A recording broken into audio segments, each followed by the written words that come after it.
So welcome everybody to this session on school assemblies and run by the Christian and Humanist group.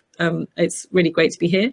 I'm hoping some of the 19 people who've joined us might say hello in the chat. It would be nice to know who's here and who's around. I'm Lucy Nethsingha. I'm the Children and Young People's lead member for the Liberal Democrats in the Local Government Association. And I'm really pleased that Toby's put this topic down for a fringe event, because it is one of the least talked about and most bonkers pieces of English law that we have, and it is something that we definitely ought to be giving some thought to as a party. I think it's bad law for all sorts of reasons. I'm not quite sure whether there's going to be anyone here who's going to try and defend it. It will be interesting to hear. But one of the reasons it's bad law is because it's so frequently ignored. I mean, actually, most schools just do not follow the letter of the law on this one. Having law which is more often ignored than followed can't be a good place for our legal system. We would hope that institutions that were funded by the state were largely following the law. In this case, they're definitely not. I think that's probably a good thing, but it's not a good position for our law to be in. I'm going to hand over now. I'm going to start with Laurelie, I think, if that's okay. And Laurelie can will speak for about 5 minutes, and then we'll move on, maybe then to Stephen and to Lizanne. And while they're talking, if anybody wants to put questions in the chat, we can come on to those and see if we can have a good discussion, which is the goal of the fringe session, I think. So Laurelie, over to you. Okay, thank you, Lucy, and thanks to everyone who's joined this this session. I do have a tendency to run over, and since I introduced this bill on the 10th of September, there's so much to talk about. I'm going to have to be really strict with myself. So tell me, you know, do feel free to interrupt if I'm going over. This bill is the Education Assemblies bill. And it is sponsored by Humanist UK. They asked me to go in the ballot, and let me not start on ballots and how to introduce private members bill, otherwise we will be here all afternoon. But basically, I wanted to put this forward because our government is the only sovereign state in the world to require Christian worship as standard. As Lucy said, so many schools don't do it. The majority of schools don't do it, but that's just bad government, as she says. And we don't have any indication of what the things are going to change anytime soon. Because earlier this year, Sir John Hayes MP asked Nick Gibb what was being done with schools that did not conform to this ludicrous law. And Nick Gibb, well, he's not in post anymore, is he? Bless him. But, you know, there may be a change, we don't know. But he promised at the time that any schools who were reported would be investigated. And they'd be, I just wondered, you know, whether they might have to, you know, any recalcitrant head teachers who weren't following the rules would have to stand outside his office, you know, for a while on the naughty step. But yeah, so Gavin's gone now, you know, it's we're in a time of shake-up, so hopefully things may change, but I'm not banking on it. So the idea really is that we repeal the opt-out of school assembly, because a child whose parents don't want them to attend an assembly, they can withdraw their children. So you might think, oh, well, that's all right then, you know, they don't have to go. But the trouble is that what happens to those children, because they're missing out. They're being ostracised because they're the ones who don't go into school assemblies and don't necessarily hear all the notices, and they don't feel a part of the school community.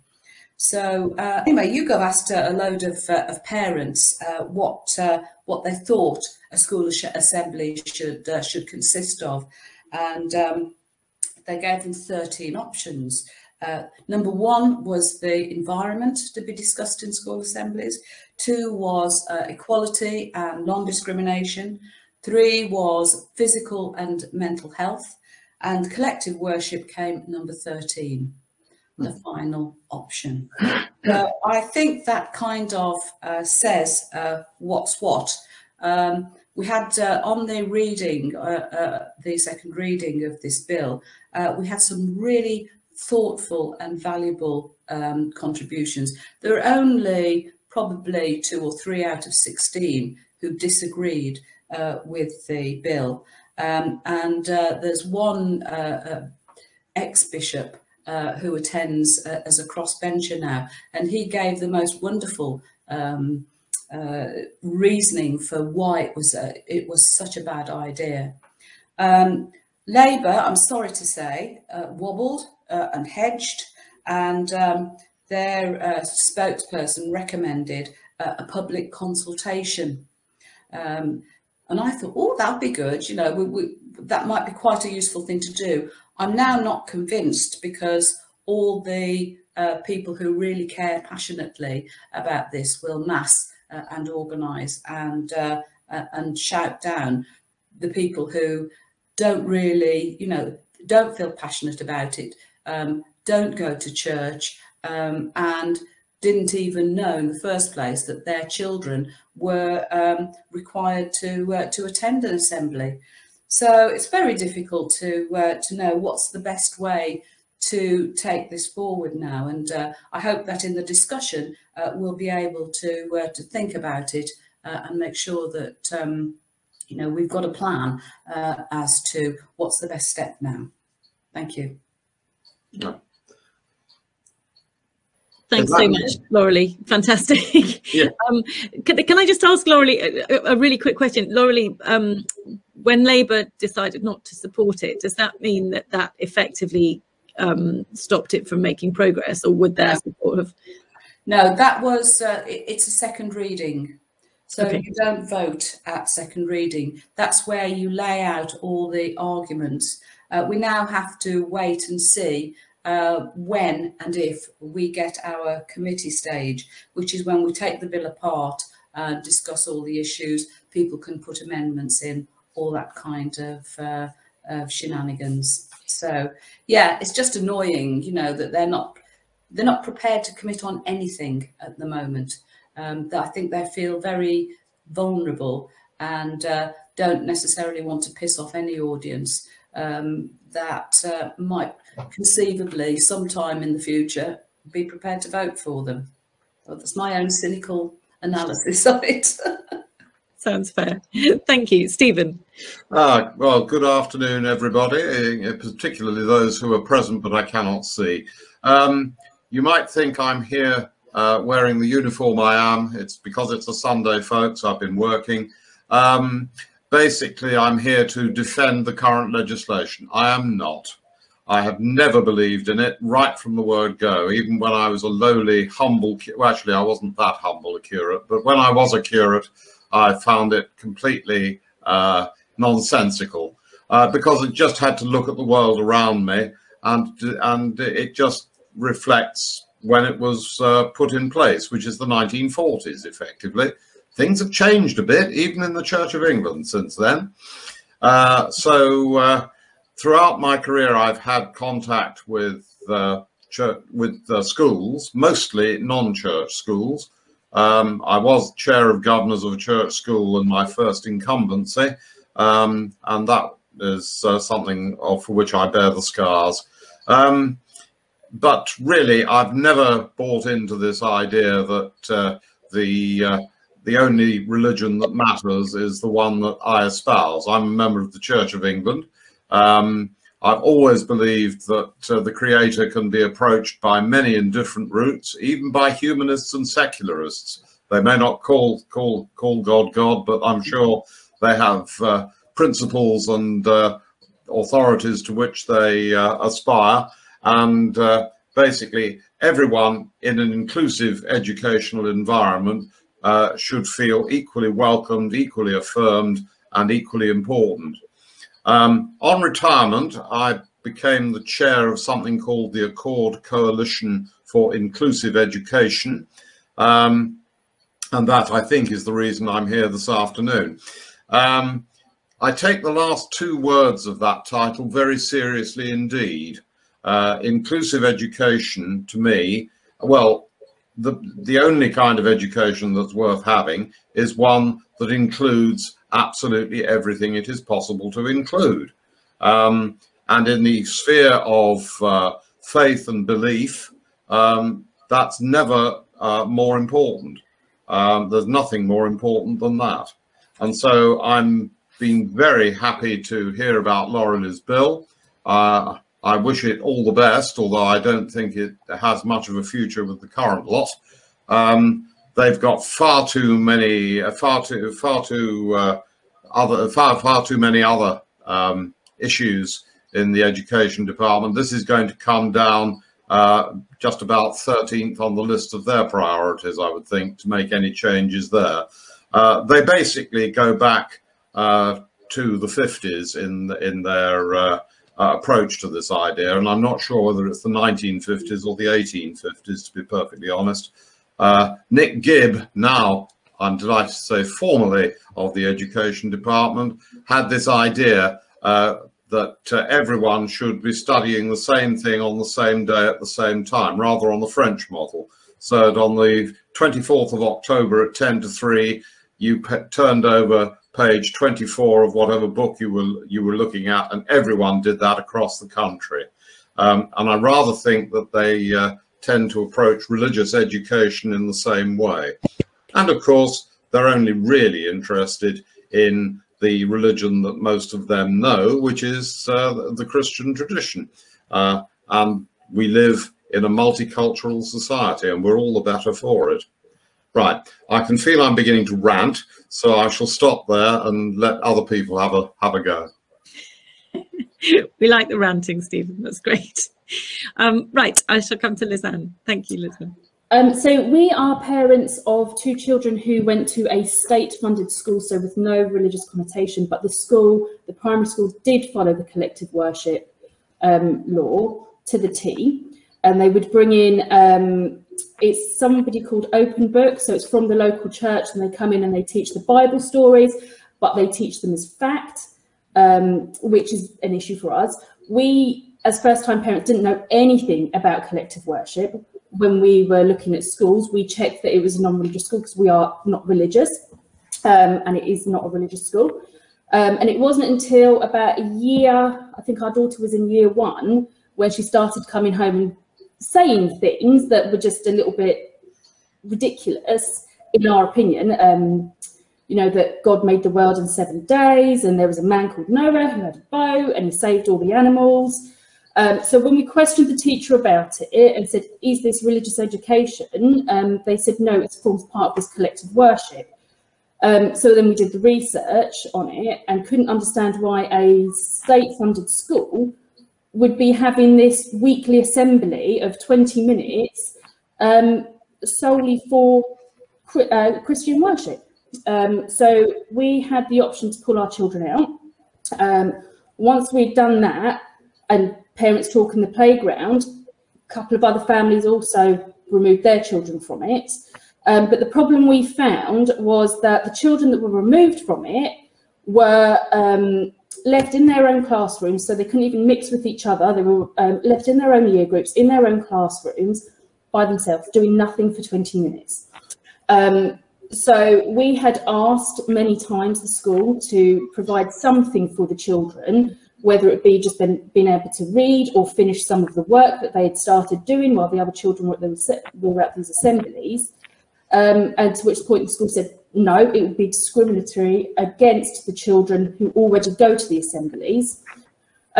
So we kept trying to fight and fight and fight. Then we realised that collective worship was starting to bleed into other areas of the school. So they would do a harvest festival being held in the church, where prayer was said, run by the local vicar. And when we raised the points of, well, why are we doing this every year? The head teacher said it falls under collective worship. So not only were they doing collective worship with the Open Book Assemblies, but but then having all these other little festivals held in the church. So then we decided to pull our children out from that. And again, they were just sat in the school. I think the Harvest Festival lasted about an hour and a half, and our children were left in a side room, not even in their classrooms, in the meeting room with iPads for an hour and a half. And that was it. There was nothing else for them to do, to which point then we decided to raise it with the governors and push it further and escalate it. And we had the meeting. The governors then ruled against us because they weren't going to go with, there was no way they were going to rule with us. Plus the governors had ties to the church. And then what really broke the camel's back for us was the, I don't know if you've ever heard of Warren Furman. Mm. So you will know him as Ace from the Gladiators, if you remember the Gladiators. He came and was doing rounds. So I'm trying to think of how you would explain it. He found got into drugs and then became like a reborn Christian, I guess. I think that's what they call it. And then was going around schools trying to bring children closer to God. Yeah. So the local church phoned up the school and said that this guy's coming, can he come talk? There was no due diligence done, no research into who he was. Again, fell under the terms collective worship or compulsory worship, and our children were made to go to this assembly, even though they had raised, by this time, this was like our daughter was in year 6. They had, even our children said, we don't think we should be going to this. But they were made to go, and then that's when we thought, right, that's enough. This is a ridiculous thing. So the Humanists, we'd already been in touch with the National Secular Society and the Humanists, and that's when they helped us and made us aware of Assemblies for All. And that's when we started our big campaign to push for Assemblies for All, which we managed to get through because it went to the High Courts, and they ruled in our favour, kind of. And that's when they started the Assemblies for All, which worked because then once other people found out about it, they removed their children to attend these other assemblies. And that's it. And sorry, I'm starting to ramble now as well. Sorry. Well, we should just mention it did and it didn't work. So it originated from the fact that we wrote about our experiences. That's when we got in touch, or the Humanists got in touch with us. Our case was only really ever about inclusivity. The sticky plaster, if you like, was that was a meaningful alternative. Ultimately, we wanted our children to be in the same assemblies as the other children. So it didn't get to the High Court. The school settled, but it was a bit of an empty gesture, if I'm being earnest about it, because the ruling only counts for as long as our youngest child was in the school. And a couple of months after that ruling, COVID kicked in. So, a few assemblies, a few meaningful alternatives would have happened, but the chemical sort of social distancing would have kicked in. Our children have now left that school and they've gone up to the secondary school, which means that in theory, the school don't need to enforce it anymore. So in our view, it wasn't recognised as an issue that they needed to address, more to placate two parents that weren't happy. Thank you both very much. I'm just wondering, Lauralee, I might come back to you on this, whether it would be worth just making sure that everybody understands what the current law is, because it is so thoroughly ignored in many schools. Obviously not all schools, but there are so many schools where the current law is not practiced that I think many people are not aware of what the current law is. I think if schools were actually abiding by the law, we would actually find a huge amount more pushback against what the law is, because the current law is so out of date, but it's just ignored by many schools, and that's both a good thing, because practically it should be, but it also means that the pressure is not necessarily there to change the law, which is what should happen. So Lauralee, I'm going to come back to you on that before we go to it. Good, thank you. And no, I've read all about your story, and yes. I mean, it's just such a disgrace, really. The law is that we require Christian worship in schools as standard. And that's not just one day a week. That's 5 days a week. That's worship, Christian worship, every single day. When you think about the things that you could do with that 20 minutes, you know, I think it's criminal, really. I could say it's a sin, but I think that would be very, very wrong. Also to say that the idea is that there's a lady called Ruthie who's put on the chat that she doesn't, her children have been withdrawn and they love skiving off from Assembly. I was exactly the same, except I wasn't allowed. When I was 13, I went to my dad and I said, "Dad, I don't think I'm a Christian." And he said, "Don't be silly, Laurelie, of course you are." So, you know, you couldn't win in those days. But these days, what we've put in this bill is that we need to have everybody together, inclusive, doing things that bring us together and don't push us apart. So that means no more, I was going to say bonking off, it has a different connotation today. It used to be an appropriate phrase. Yeah. To say, you know, getting out of Assembly. There's no getting out of Assembly. Everybody will be required to come together. Now, of course, there are faith schools as well. This only applies to faith schools insofar as children whose parents want them to be withdrawn must be given a meaningful alternative, so they can have their worship or any religion. If it's a supported school by that religion, they still have their worship, but parents have the right to withdraw. Those children have the right as well to be able to have a meaningful alternative as well. So no child should be forced. And as for schools, non-religious schools, they can hold voluntary worship, but no parent can make the child attend voluntary worship if they don't want to, and the school can't make them attend if they don't want to. So that's basically what the bill does. Is that helpful, Lucy? Yes, enormously. And I'm going to go to Stephen next, who I think indicated. Yeah.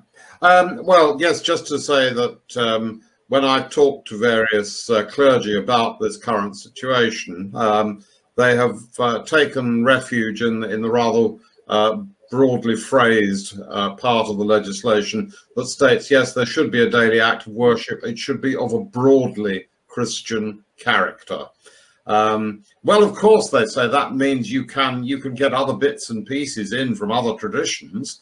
Well, the problem is that in the phrase broadly Christian character, it's the middle word that tends to count for the most. And basically, God is like Birmingham, in my view. There are many roads to Birmingham. You can get there by all sorts of routes. You don't even have to travel if you don't want to. Nobody needs to go to Birmingham if they don't want to. And no, I'm not going to say anything about Birmingham. I don't know who's listening. You better not. I tell you what, you can take the girl out of Birmingham, but you can't take Birmingham out of the girl. My apologies, Laurelie. You see how difficult it is. Obviously, that analogy is no longer an appropriate one. It's fine. Yeah, but basically, the whole situation would be resolved, in my view, by a bill such as yours. I note that the last time you were able to have any kind of face-to-face Lib Dem conference, you were talking about the role of faith in state-funded schools, and part of what you've got, and it's not my memory, I'm reading it, you called for a new approach which ensures that religious education in all state-funded schools is kept separate from any religious instruction. Now, you see, this is the point. Let's, by all means, educate our children about the various approaches to the problems that confront the world, and the various religious and non-religious things that have been posited as possible solutions or possible ways of looking at the world. But let's not try and push one particular view against any other. You know, that way I think we all learn, and we learn to be inclusive and to accept that the person over there who actually thinks about from things from a Buddhist point of view is just as valid as someone who thinks from a humanist, Christian, Sikh, Hindu, or any other kind of point of view. And that seems to me is a vastly missed opportunity in our education system at the present time. Can I come back on that? Yes, absolutely. I totally agree with you. The reason why we just made this small step is because we want to be able to get it through. Oh yeah. I sit in Parliament in the Lords, and there's a whole front bench reserved for the Right Reverend prelates, the bishops. And you know, as far as I'm concerned, and we have to start with prayers every day.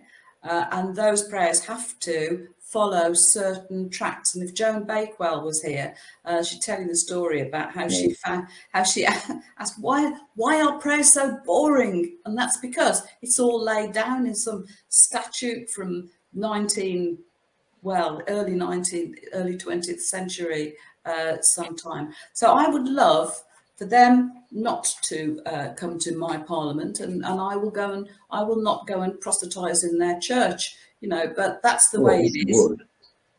Well, I think we're getting very slightly off topic. We are. Yeah.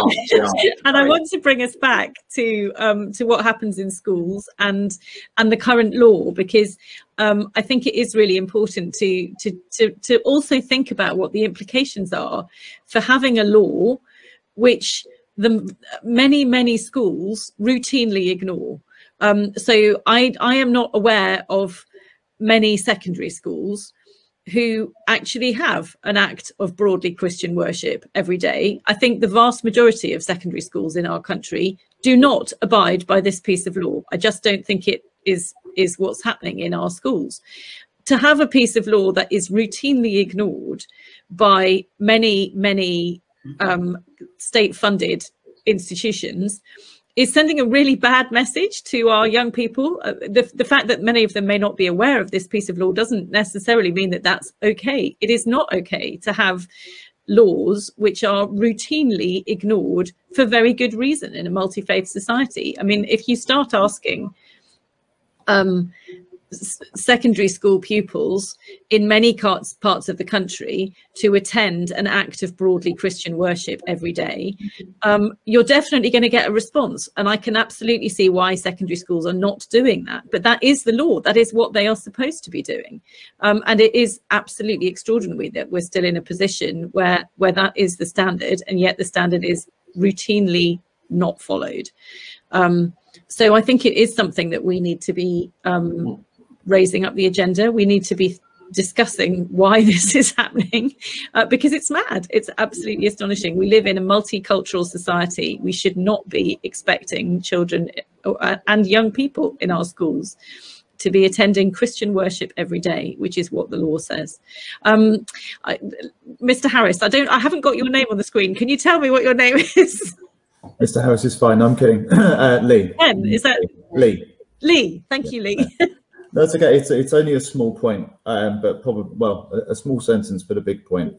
What the law does allow is for a head teacher with the motivation and that belief to stand behind the law, right? So that's the obstacle that we were hit, and unequivocally each time that was the answer. It's the law. I am simply abiding by the law.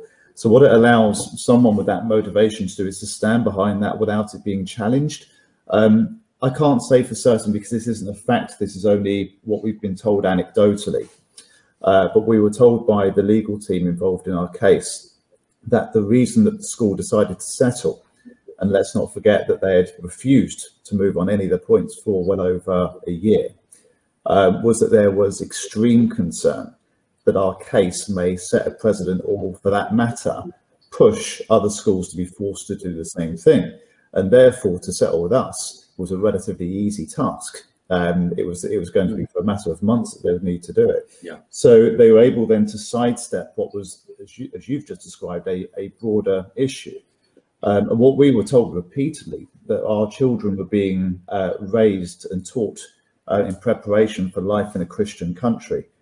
Stephen, I was delighted to hear your approach that celebrated the fact that we were in a multicultural society, which is precisely our point when we talked, when we challenged the school and in turn the academy. So the point that it needs to be challenged is that if a teacher has the motivation and the belief system, they can stand behind that law and be perfectly within their rights to do so.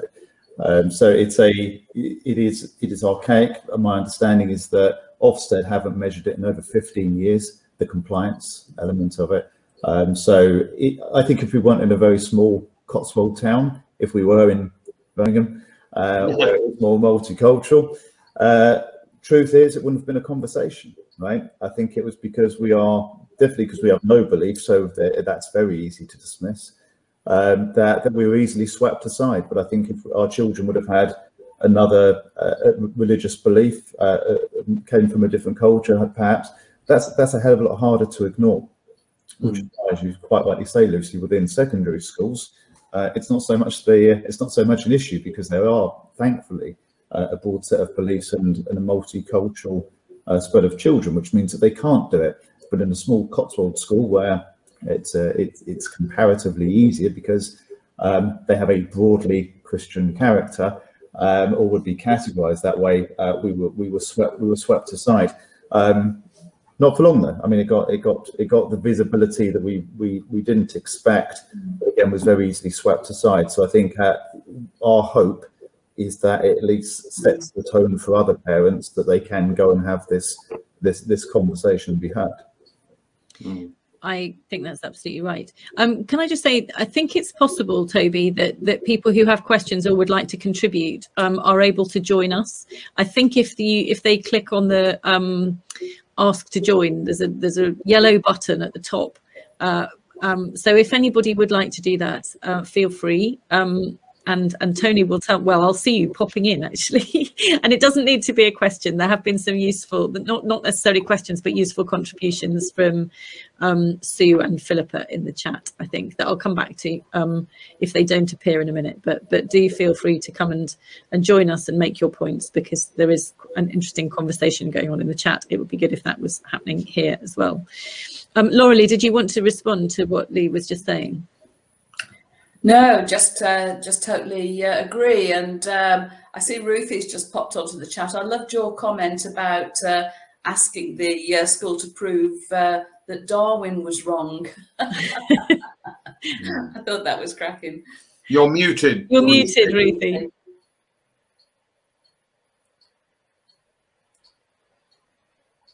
Ruthie, we still can't hear you. You're muted. Should we go to Philippa for a minute while Ruth tries to... I heard Ruthie. Can you hear me? We can hear you, but I can't hear her. Well, you can't now, because she thought she was muted and put herself off, but she wasn't. Anyway, me. I just put it in the chat. I just do wonder if one actually had a whole lot of people demanding Christian worship in a place like Trumpington, you know, you'd have a lot of the aspirational South Dozen Indians having another use of opinion altogether. I take Sharon's point that you've got to pick the area you do it in, but as we seem to have Cambridge over sort of represented here, Lucy, it just I think just on principle it's wrong to have a law there that we are ignoring. Do we need to make sure that people know it's there and that it's being ignored and it ought to be changed? Or do we, it's a little bit reminiscent of assisted dying last night, you know, in that, yes, we know that some people get round it, but hadn't we better just have a better law? And then we can't have people coming in and abusing it, at least as Christians. That's the thing. We are, we also want something that's going to be a better system that won't allow any faith to abuse it and have a dominant amount of fundamentalism. I mean, you can't be too secular, in my opinion, on this one and hold the line. I'm now on Sacre, would you believe? So maybe I can find a way in there. Yeah. But it's chaired by Humanists in Cambridgeshire, so we should be all right. I do agree with Philippa very much. The problem with drawing attention to the current state of the law, as has already been pointed out on the commentaries, is that this could kick the sleeping dog. I mean, it's been said that Ofsted haven't monitored this or factored it into their inspections for years. They could well start doing so as a result of the issue being raised. It seems to me the problem was created by Parliament way back. It is to Parliament that the representations are going to need to be made if any effective change is going to be done. I think if you try and go through Ofsted, if you try and go through the Sacre, that's at the wrong level. It needs to go in at the top, and that's why I'm so pleased that Laurelie is doing what she's trying to do. And there are one or two prelates and indeed parish clergy and others at all levels within the church who are not happy with the current situation. Yeah. Being British, of course, and being Church of England, we do not actually say this out loud very often. I am very much the exception that proves the rule in this respect, I think. I'd be delighted to be proved wrong. It seems there is a grassroots thing that can be done by people in the various communities. I almost called them parishes, but okay, let's roll with that designation.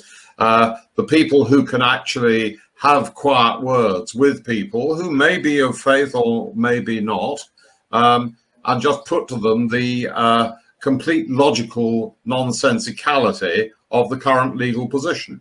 And that sort of ground up kind of campaign could aid what's coming in from the angle at Parliament. I mean, this is why Lizanne and Lee have such an important role, I think, to play in this. Right, end of. I think that a huge amount of this is about just making people aware of what the current situation is. I think there are the number of people who actually know what the law is quite small, and that therefore that's why there isn't a campaign against it, because people just don't know that is still the law. Philippa. I've had interesting conversations with the vicar about disestablishment. I think there's a lot of vicars who would quite happily be disestablished. I mean, if you're going to have an established church, don't get me wrong, I'd like it to be the Church of England, because it is a very civilized sort of setup. But one shouldn't have one at all, really, in my opinion. And I think that if that's actually the root thing, and I know it's still party policy, isn't it, to disestablish the Church of England? Am I right? Lucy? I think so. I don't know, actually. Toby's nodding. Yes, I think I had a discussion on the doorstep once about it, but didn't lose his vote. He wrote to me after and said, on second thoughts, I will vote for you. And I think that is the root thing, isn't it? Because we want to make it clear that we want no faiths. We want inclusive assemblies, and the faiths can come in as visitors, take turns nicely, share, and then go away again. But the open book, I think it does depend also who's opening it. And I haven't really plunged my mind into the open book. If you looked at the open book curriculum, you know more than me, Stephen, then. But I think it's disestablishment is the issue as well. Well, I have no direct knowledge of open book, but from what I've read and from what I've heard in this conversation, it sounds to me as if we fall foul of the dominant party within the Church of England at the moment, which is the conservative evangelicals. Very broadly put, there are three groups within the Church of England. There are the evangelicals, who know what God thinks because the Bible tells them. There are the Anglo-Catholic high church people who know what God thinks because the church teaches them. And there are liberals and open and inclusive Anglicans like me, who aren't sure what God thinks, but are determined to find out. Stephen, I'm slightly reluctant for us to get too drawn into a discussion about Church of England politics, because actually I think that this is very much something... I go off the point by definition. I'd love a chat with you another time, Stephen. Lovely, I look forward to it. But just very quickly, Lib Dems are very good at ground-up, grassroots activism. This is a case which I think the Lib Dems could really take on board and have an effect on. Thank you. I mean, I do think that there is an issue that we could, that there are an awful lot of liberal people out there who would be very willing to support a campaign on this issue. And I'm really pleased that Laurelie is tackling this issue in Parliament, because Parliament is absolutely the only place that this can be dealt with, because it is the law. Laurelie. Yeah, I mean, I have to totally agree with Stephen. I think if there's one thing that distinguishes Liberals, it's our inclusivity.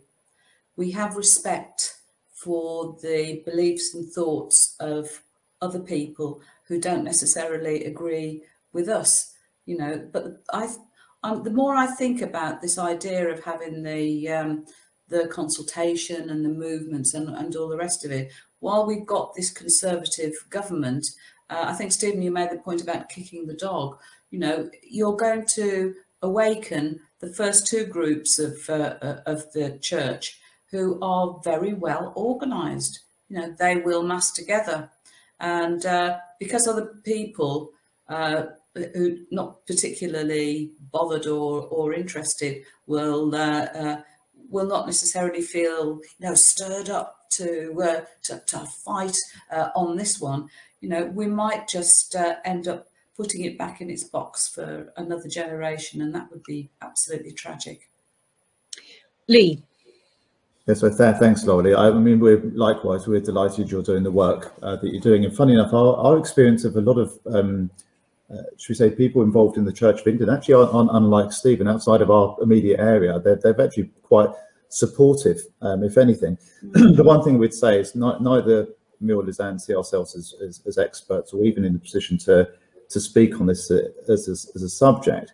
What we will say is when our case was raised and when it first, I guess, got a little bit of oxygen of publicity, we were due to go away on holiday a week after, and we just said, okay, just, you know, release it out into the world and away we go. And what we were absolutely gobsmacked by was the appetite for that conversation. So I mean, we were within moments had 2 interviews with the BBC. We actually ended up declining lots of media stuff because we were going away. And also, if I'm honest, because we weren't really sure if we were the right people to have that conversation, other than the fact that we could only talk to our own experience and our own case. So the one bit of encouragement I'd give to Laurelie for what it's worth and the work that you're doing is that we were genuinely surprised at the debate that it did kick off. We got some allergic reactions, I won't lie to you. We've got some interesting comments on social media, but that's always going to happen. But the level of support we got was also significant. Whereas our particular conversation has been and gone away and been addressed, even though, as I said earlier on, that's not necessarily been addressed long term with that school. It did raise the conversation. I do think if there are other cases similar out there, then the opportunity to escalate that conversation is still there. Thank you, Lee. I think you're right. I think that people are interested in this when they discover what the current law is, and I think that there is a danger that if the law isn't changed, it can suddenly be enforced by not just at a national level, but potentially at a local authority or within a multi-academy trust or within an individual school. And it's that issue that, because that is at present the law, it would be very difficult to challenge that. I think that, and I think that there would be a lot of people out there who would be horrified to discover that actually that is the law, and that while you do have a right to withdraw your child, there is no clear expectation about what would happen in that time, and it is an astonishing waste of educational time at a time when there is an enormous pressure on the curriculum and a huge sense that there is not enough time in school to be teaching the children that the things that pretty much everyone agrees that they need to be teaching. So I do think it's the right moment for bringing this before Parliament, and I hope that Laurelie's bill will make progress. Laurelie, I think you said you don't know what the timescales are yet. I'm just wondering what things we could usefully do to help you with that, with the progression of the bill, other than raising awareness of it, which I think is probably the most useful thing. Yeah, I think the raising awareness aspect is the best thing, because the big issue is parents are not aware of this anachronistic law.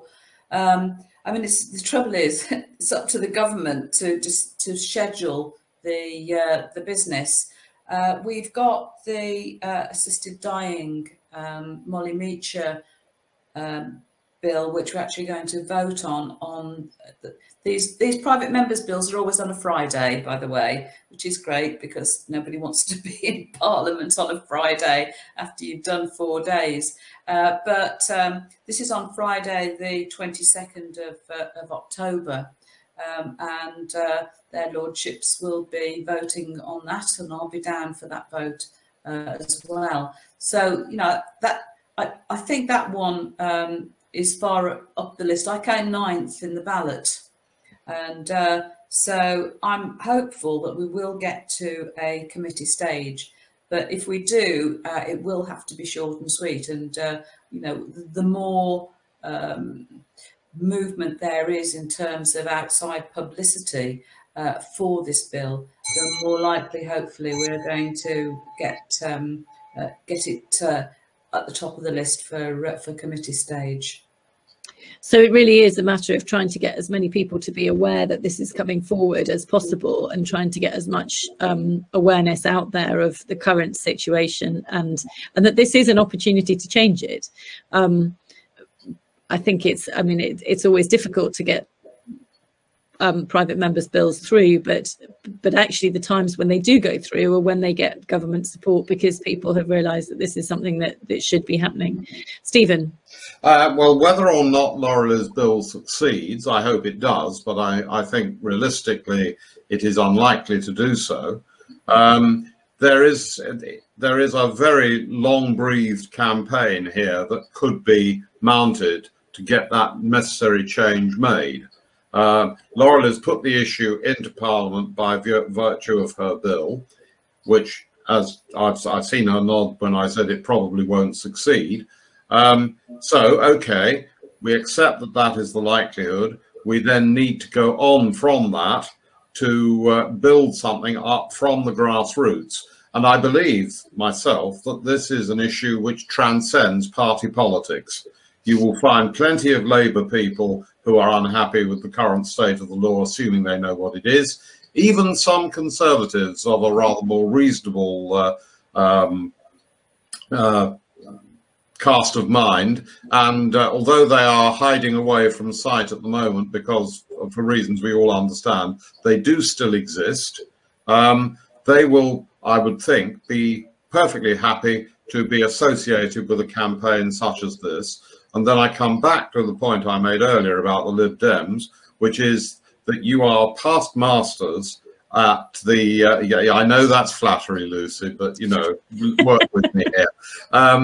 Basically, you have the experience, you have the systems in place to actually build effectively from the grassroots. That is still where you are strong. It seems to me that this idea, albeit it's going to take a while to do it, could have some life in it.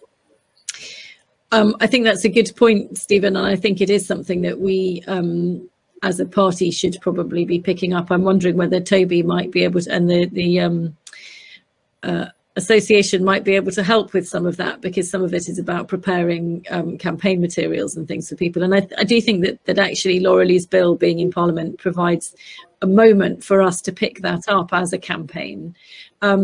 It's not going to be, in one of my other roles as the vice chair of the Federal Policy Committee, I'm always looking for campaigns that are going to be the ones that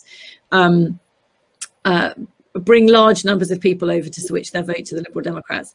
I'm not sure that this is necessarily going to be that vote, that thing, but it is the kind of thing that will appeal to Liberals everywhere. And if we're trying to find new members and activists, this is the sort of topic that will help us to know who are the people who are likely to be agreeing with us, because there is something so fundamentally illiberal about the current law in a multicultural society, and we do now live in a multi-faith, no faith society, and so to be demanding Christian worship just seems crazy. Philippa. Yes, I'm wondering, Lucy, now you move in these elevated circles of the monstrous regiment of women, and I'm thinking of County Durham and Oxford and other places, especially where we've got county councils with which are no overall control or combinations of whatever they're calling it.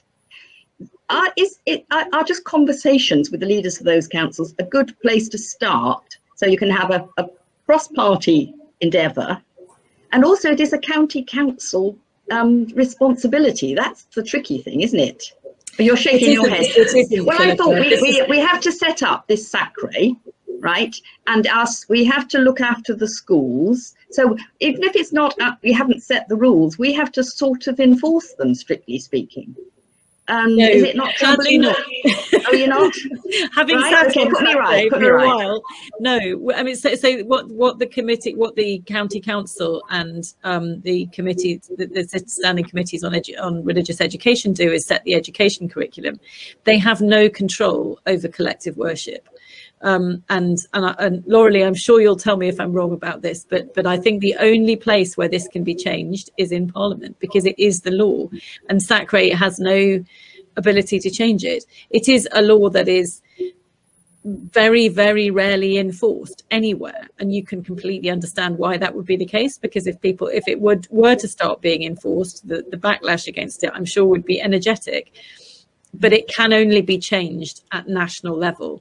Counties do not have control over this law because it's national law, and it's outside our jurisdiction. So we don't have to enforce it? No. In our schools? We don't have to enforce it. Nobody enforces it. Right. There are discussions about it from time to time at SACRE, but it's a national law, and I think it's even less enforced than it was a little while ago. Lee. I was only just very quickly to say you only need to walk a mile down the road from where we are, and that will still be enforced. It's so absolutely in multicultural cities. I think you're on the money, and right, because the energetic responsibility, as you beautifully put it, is because you do have that diversity within those cities. But in here, it's alive and kicking a mile down the road. So I think it's only that we raised it as a case that it had any visibility. I'm sure if you did a little bit of digging, we wouldn't be alone in that. Yeah, that's a good point. Laurelie. Yes, I think I've got to disagree with you, Lucy. The problem is that it is the law. And when Sir Thingy Whatsit was his name, John Hayes, raised it in Parliament to Nick Gibb about what was being done with schools who were not conforming to the law, he said any schools that were reported would be investigated, and they'd have a word said with them, and they would be reminded of their duty, and they would, they'd be helped. Goodness help us all, Absolutely. Laurelie, I think the point that I was trying to make was that it's not within the power of county councils to change it. No, it's not the power of county councils to change it. Yeah, but you were talking. But strictly speaking, should I be feeling that we should obey the law? As a county councillor. And I don't, but I think maybe that's a way of stirring it up, is all I'm saying. It might be that, yes. And I think the point that Lee made about some areas of the country where it is being enforced is one that's interesting. And certainly trying to raise the profile of this issue is something that we should all be doing. We are coming towards the end of our time. Is there anything? Is there anyone else who would like to come and join us and make a point? Or are there any points? I think there are some points that have popped up in the chat. Toby, I don't know whether there are things we've missed. I tried to follow it for a while, but I've got distracted in the last 10 minutes. Well, there was a reference quite some time ago by Christine Headley to open the book, which seems to be a series of lessons or a section of the school period that is devoted to studying whichever it is religion is endorsed by a particular speaker who will come into the school on a regular basis. I wondered if that was something that the panel were aware of. I should also note we have until 15:15 for this meeting. Okay. I don't know whether you were. Yeah. Right. I'm aware of Open the Book or Open Book. I've heard it called both. It is from the conservative evangelical standpoint. It is seeking to teach the Bible myths as fact. Basically it aims to push the sort of approach that says you believe on the Lord Jesus Christ. If you don't, you're going to a very nasty place indeed. That's basically all there is to be said for it. So sign on the dotted line here and come to church. That's putting it extremely crudely, but it's not as crude as I would like it to be. That's what Open Book is, and there are a number of different courses, different ways of presenting this kind of stuff in schools, which I became aware of. And when I was the chair of governors of a community school in Hove, I spent a good deal of my time batting away local evangelical churches who wanted to get a toehold. I got a bit of a reputation for it. Well done. Lizanne. Our experience with Open Book is exactly that. They are evangelicals that come teach the Bible as fact. That's what happened. And when we first raised our concerns about collective worship, we asked to sit in on one of these assemblies, to which we were told no. It would be like us asking to go and sit in on a maths lesson from a teacher. So they are quite the school quite protective over the Open Book people that would come in, and they were people from the church. They came in and they would dress up, they would act out some of the stories. There was one incident where a family from the school had requested their children not to be part of collective worship, and the mum had suffered domestic violence. The school ignored the wishes and sent the children to the collective worship with the Open Book. And the story they were telling that day was the one, was it the Good Samaritan? And the person got beaten up on the side of the road, yeah. That one. And the child came out distraught by it, absolutely distraught. Because they'd acted out this scene. And of course, she'd already asked for them to be removed from it. There is also with the Open Book, because it's from reception age as well that they attend these collective worships. It's from the start of school. For the Open Book, for the reception children, before they went into the Open Book, the teacher would have to read the nicey stories, like the nice version of the story, before they went in, just to prepare the children for it. We just sorry, Laurie, I can see you're waiting to speak. Just a very quick one for which we asked at the time, well before this went into court, but on the most basic level, because we didn't understand what our rights were at that time, but we thought this was a reasonable ask. At the most basic level, when the children joined the school, we thought it was right to say that this is part of what happens in the school day to day. So it wasn't even on the website, anything like that, any part of the induction within the school. And we said at the most basic level, can this not be a consent thing? You know, so you go into the school and you go, right, this happens within the school. I am either happy or I'm not happy for my child to attend. That's before we even looked into meaningful alternatives. And again, it was dismissed. This is what happens. This is part of the children's education within this school.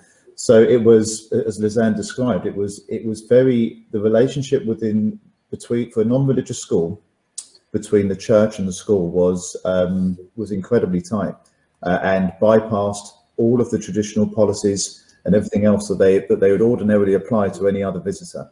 So it was a very odd set of circumstances. Yeah, awful. Laurelie. Well, I was just going to give another example that Lizanne and Leah had given about the Good Samaritan.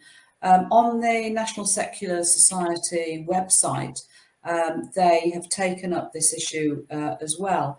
And one parent wrote in and said that one of the children had been a witness to domestic violence, and they did the stoning of the woman.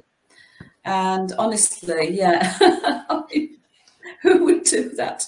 Who would do that to a child? It's so awful.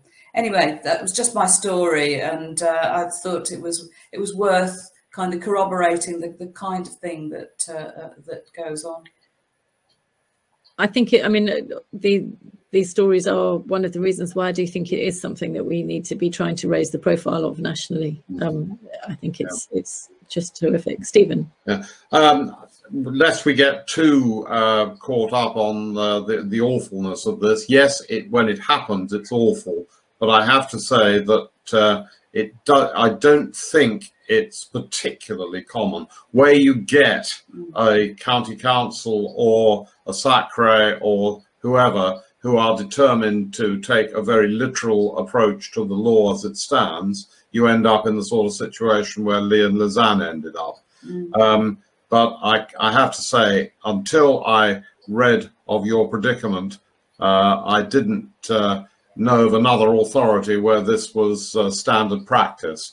I mean, I'm quite prepared to believe that I'm not omniscient on this. I leave that to the boss. Sorry, but it isn't quite as common as we might tend to think it is, having listened to the conversation. But of course, minorities, and this is a minority within the church, that they are past masters at making a lot of noise, and they tend to be extremely well organised and committed. Which brings me back to the Lib Dems. You are a minority, but you are at local level very well organised. You can do this. Am I banging a drum here? Yes, I am. I love your faith in us, Stephen. Well, my wife was a Liberal before you became Liberal Democrats, and she still is, in spite of what's been going on recently. But we won't get into that. That is way off the point. It's very good. Well, I think it has been a really interesting debate, and I think that there are clearly major issues here. It's really good to have heard about the work that Laurelie's doing, and I think that a lot of us need to go away and think about how we can best support her to try and make sure that this change, even if it doesn't succeed this time, at least comes up the agenda. Because I think one of the major problems with this is that it's something that is very invisible, and too many people are simply not aware of what is going on in some schools, or of what the current situation with the law is, which makes it very difficult to challenge those things that are going on in schools when they're not popular. Laurelie. Yes, I just wanted to do a big thank you and shout out to Humanists UK, who drafted this bill. I just stood up and spouted, basically, but you know, they're the ones who've given all the thought and all the effort, and I hope that you know, they will help to spearhead the campaigns that we run. I think that's great, Laurelie, but I think one of the things is that this mustn't just be a discussion for humanists. This isn't just about humanists. It's actually about all faith, and even a regular churchgoer like me doesn't think that the current law is right. It's absolutely not right, so it's a topic that we need to make sure is being discussed by many people. as an education topic, not just a religion topic. It's about and that's what the Humanists should be like in a multicultural society. Which is exactly the Humanist line. Yeah, I'm sure it is. But Toby, do you want to say anything more about how Humanists are going to be supporting campaigning on this, and what else we can be doing? Well, how the Humanists UK is supporting the campaign is, of course, by having produced the legislation draft that Laura Lee is trying to push through the House of Lords. As she suggested earlier, it's a matter of encouraging peers to push the government to give the business managers in the House of Lords to give her bill a little bit more time. It's had its second reading. Now it has to go to a committee stage, but it only goes to a committee stage when the time is allocated for that to happen, and that's in the hands of the business managers. So pressure needs to be put on there. As far as the party is concerned, our party policy on this is superb. I'm extremely happy with the position the party has taken, with a certain amount of prodding from ourselves and indeed drafting of the actual wording of party policy by ourselves. It's quite important to get our parliamentarians, apart from Laura Lee, to actually support these kinds of initiatives. And would it be fair to say, Laura Lee, that you're getting that support at the moment? Yes, I would. That's excellent, and we must try and make sure we keep getting that support, and that maybe people can write to people in Parliament to say this does need the time. Before we run out of time, because I think we now only do have 1 minute, I really do want to say thank you very much to Lizanne and Lee and Stephen for their contributions, which have been really helpful and well informed, and a really useful different perspective from all of you. And thank you to everyone else for attending, and for lots of interesting stuff in the chat, and for Philippa for joining us.